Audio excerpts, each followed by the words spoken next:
Bonjour, bienvenue dans cette nouvelle capsule vidéo sur la Seconde République et le Second Empire. Aujourd'hui, abordons le Second Empire et dans un grand A, le coup d'État qui met fin à la République. Petit 1, la divergence, c'est-à-dire l'opposition entre le Parti de l'Ordre et Louis-Napoléon Bonaparte. L'Assemblée nationale, majoritairement composée de députés du Parti de l'Ordre, va s'opposer systématiquement à toutes les mesures sociales proposées par Louis-Napoléon Bonaparte.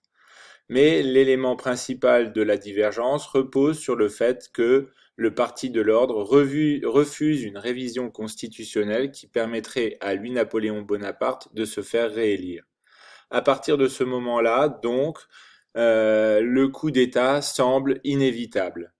Face au blocage, en effet, le 2 décembre 1851, jour de l'anniversaire du sacre de Napoléon Ier, Louis-Napoléon Bonaparte lance un coup d'État.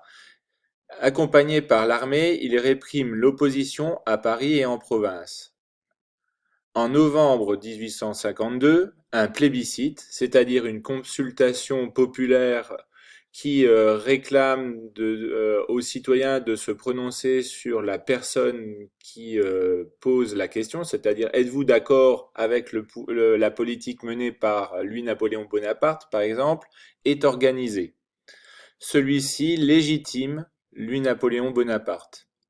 C'est alors que des grandes personnes, des grandes figures de la République s'exilent comme Victor Hugo, Victor Schœlcher ou l'historien Edgar Quinet. Le 2 décembre 1852, la Seconde République s'achève et laisse la place au Second Empire.